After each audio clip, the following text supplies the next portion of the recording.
গৃহমন্ত্ৰী শ্ৰী অমিত শাহ ডাঙৰীয়া আৰু আমাৰ অতি আদৰৰ মাননীয় মুখ্যমন্ত্ৰী ডক্টৰ হিমন্ত বিশ্ব শৰ্মাক आदरणीय जनाइछु। मैं लखीमपुर समष्टि का सारी जनता के ओर से भारत के तेजस्वी एवं आदरणीय गृह एवं सहयोगिता मंत्री श्री अमित शाह जी और असम के लोकप्रिय मुख्यमंत्री डॉक्टर हिमंत बिश्व शर्मा जी को हार्दिक स्वागत करता हूं।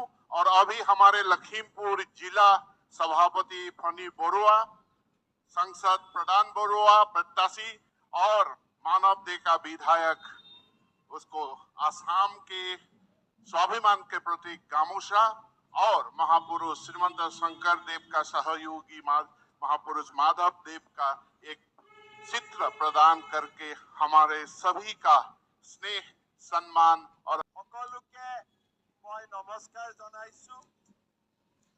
आमार माजत उपस्थित भारतर गृहमंत्री अमित शाह डांगरिया, शिक्षा मंत्री रनोज पेगु डांगरिया, विधायक मानव डेका डांगरिया, नव दले डांगरिया, रूपेश गोवाला डांगरिया, बलिन सेतिया डांगरिया, भुवन पेगु डांगरिया, जिलार सभापति फणीधर बरुआ डांगरिया, रूपा कामान डांगरियानी, प्रदीप चमुआ डांगरिया, MSCৰ CM परमानंद सायंगिया डांगरिया, गण परिषदर सभापति दीपक बरदলৈ डांगरिया, धेमाजीर AGPৰ सभापति लक्ष्मीधर खेनसुआ डांगरिया, मंचत उपविष्ट विशिष्ट व्यक्तिসকল, आइ मातृসকল আৰু যুৱক যুৱতী বন্ধু বান্ধৱীসকল, যিমান প্ৰতিশ্ৰুতি দিছো এই গোটেই প্ৰতিশ্ৰুতিবিলাক আমি আখৰে আখৰে পালন কৰিম।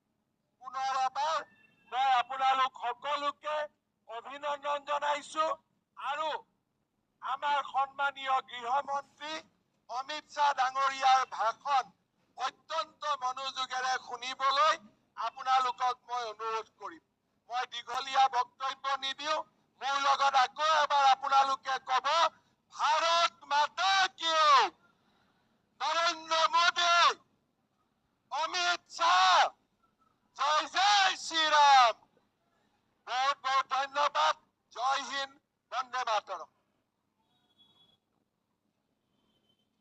मैं अब भारत के तेजस्वी गृह मंत्री आदरणीय श्री अमित शाह जी को उसका चुनाव भाषण रखने के लिए विनम्रता से अनुरोध करता हूँ।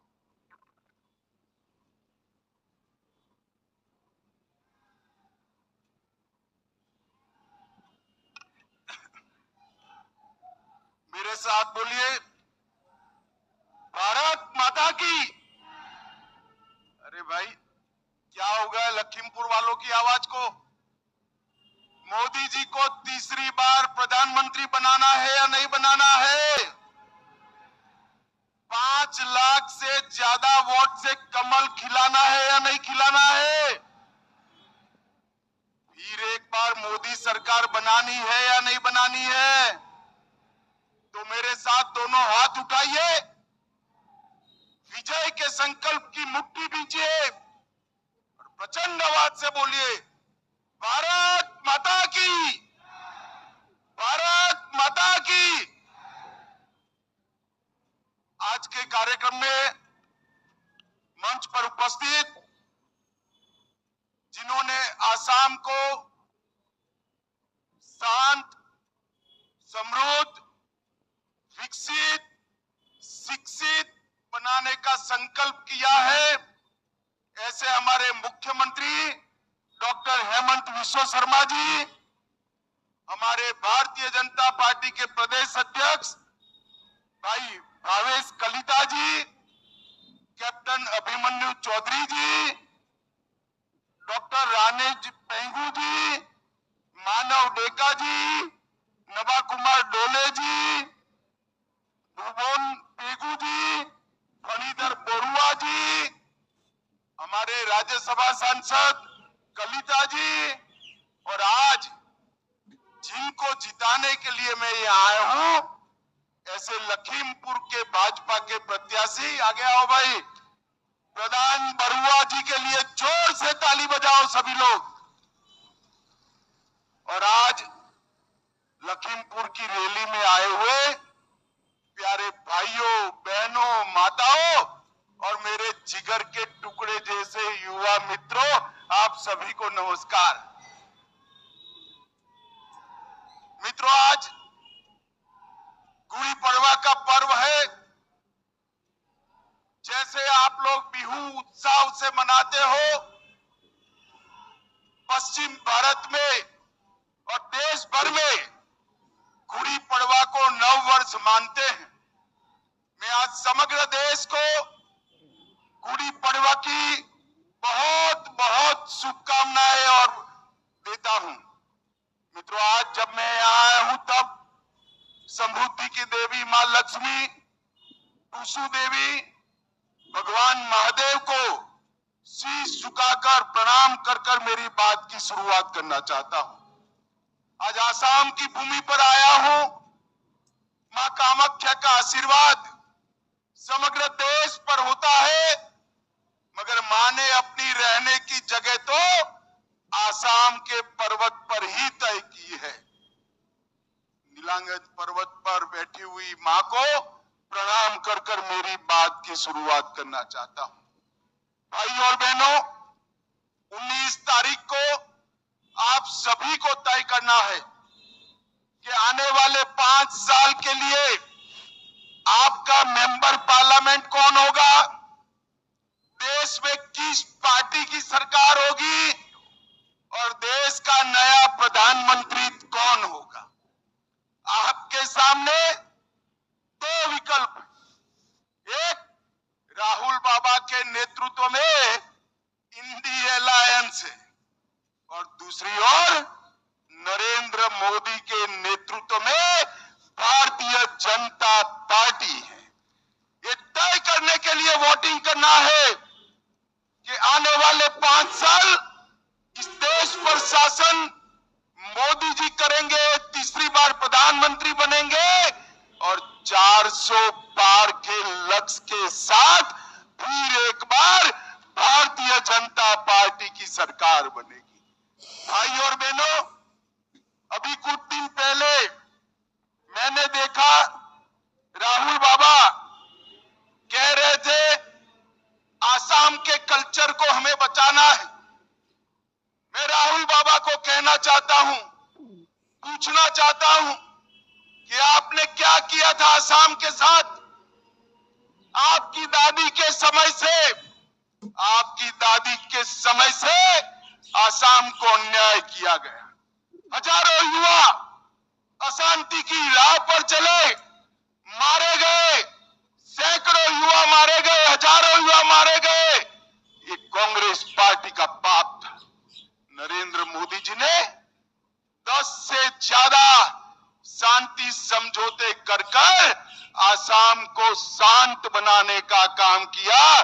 9000 युवा सरेंडर कर आज मेन स्ट्रीम में आए। आसाम के सम्मान की बात करते हो, आपको गोपीनाथ जी भी याद नहीं थे, आपको भूपेन हजारिका भी याद नहीं थे। भूपेन हजारिका को भारत रत्न देने का काम भारतीय जनता पार्टी के नेता नरेंद्र मोदी ने किया है। आप आसाम की बात करते हो, आसाम की सीमाओं को घुसपैठ के लिए खुला छोड़ दिया था। भारतीय जनता पार्टी की सरकार आई, नरेंद्र मोदी सरकार आई और यहां पर असम में हेमंत विश्व शर्मा की सरकार आई। मैं कह सकता हूं बांग्लादेश से परिंदा भी पैर नहीं मार सकता। हमने घुसपैठ को रोकने का काम किया है। आप आसाम की बात करते हो, मैं आपको बताता हूं, उग्रवाद, हड़ताल, आतंकवाद, इसके खिलाफ अलावे कुछ नहीं दिया था। आसाम समझौता कर आसाम के युवाओं का वादा पूरा नहीं किया। हमने बोडोलैंड का समझौता किया, सारे वादे 2 साल के अंदर समाप्त कर दिए। और मित्रों, गेंडों को मारने का पूरा अभियान कांग्रेस के शासन में चला। हेमंत विश्व शर्मा की सरकार ने गैंडों को सुरक्षित कर कर आसाम के टूरिज्म को सुरक्षित किया और शंकर देव और माधव देव की परंपरा, सत्रों की भूमि जो घुसपैठिए कब्जा पर बैठे थे, आसाम सरकार ने, बीजेपी सरकार ने एक एक घुसपैठियों को न केवल काजीरंगा से समाप्त किया, सत्रों की जमीन को भी मुक्त कराने का काम भारतीय जनता पार्टी की सरकार ने किया है। और मित्रों, आसाम के कल्चर की बात करें, इतना बड़ा नेता जो मुगलों के सामने इतने वर्षों तक लड़ा, मुगलों को पराजित किया, और लसीत बरफुकन के लिए आसाम सरकार ने कुछ नहीं किया था। सालों तक कांग्रेस की सरकार रही, केंद्र में नरेंद्र मोदी आए या हेमंत जी आए, लसीत का गगनचुंबी पुतला बनाकर वो वीर पुत्र को सम्मान देने का काम भारतीय जनता पार्टी ने किया। और सिर्फ असमिया में नहीं, सिर्फ असमिया में नहीं, भारत की 23 भाषाओं में लसीत बरफुकन की कथाएं बच्चे बच्चे तक पहुंचाने का काम भारत ने किया। मित्रों, मैं आज आपको कहने आया हूं, आसाम के अंदर मोदी जी के 10 साल, विकास के 10 साल रहे हैं। आसाम के अंदर मोदी जी के 10 साल के अंदर अनेक शांति समझौते हुए, विकास का काम हुआ। और मैं आज आपको कहना चाहता हूं, आसाम आने वाले दिनों में देश के बाकी राज्यों की तरह एक विकसित राज्य बनेगा, इसका मुझे पूरा भरोसा है। भाई और बहनों, मुझे एक बात बताओ कि राम मंदिर बनना चाहिए था या नहीं बनना चाहिए था?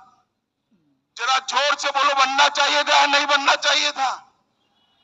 एक कांग्रेस पार्टी सालों से राम मंदिर को अटका कर बैठी थी। मोदी जी के समय में ही जजमेंट भी आया, भूमि पूजन भी हुआ और 22 जनवरी को रामलल्ला को अपने भव्य मंदिर में प्रस्तावित करने का काम भी हो गया। और मित्रों, पहली बार 500 साल के बाद रामलल्ला रामनवमी के दिन अपने भव्य मंदिर में बैठे थे, वो हम सब के लिए बहुत बड़ा हर्ष का विषय है। भाई और बहनों, मोदी जी ने न केवल आसाम, पूरे नॉर्थ ईस्ट को बदलने का काम किया है। मोदी जी का एक वाक्य नॉर्थ ईस्ट के हर एक मतदाता ने याद रखने जैसा है, देश का भाग्य तभी बदलता है जब नॉर्थ ईस्ट का भाग्य बदलता है, आसाम का भाग्य बदलता है, और देश का विकास तभी पूरा माना जाएगा जब आसाम का विकास होगा। मित्रों, इसी तहत पूरे आसाम में से 80% क्षेत्र से अफसफा हटाने का काम नरेंद्र मोदी जी ने किया है और यहाँ पर शांति को स्थापित करने का काम किया है। और आज मैं कांग्रेस के मित्रों को पूछने आया, 10 साल तक यूपीए की सरकार थी, सोनिया मनमोहन की सरकार थी।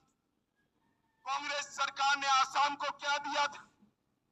2004 से 14 तक 10 साल में आसाम के विकास के लिए सिर्फ और सिर्फ 1,62,000 करोड़ रुपया दिया था। एक और कांग्रेस की सरकार ने 10 साल में 1,62,000 करोड़ रुपया दिया और दूसरी ओर प्रधानमंत्री नरेंद्र मोदी जी ने 1,62,000 से बढ़ाकर 4,15,000 करोड़ रुपया आसाम को देने का काम किया है। इसके साथ साथ सड़क निर्माण के लिए 30,000 करोड़, 95,000 करोड़ रेलवे के लिए और 10,000 करोड़ एयरपोर्टों के विकास के लिए दिया है। और पूरे आसाम और नॉर्थ ईस्ट को कैंसर से मुक्त बनाने के लिए एक कैंसर के अस्पतालों का जाला बुना गया है। मैं आपको बताने वाला हूं, आने वाले दिनों में 5 साल में ऐसा समय आएगा कि आसाम से किसी को कैंसर के इलाज के लिए दिल्ली नहीं जाना पड़ेगा, बाकी देश से लोग यहाँ इलाज करने आएंगे। इस प्रकार की व्यवस्था होगी।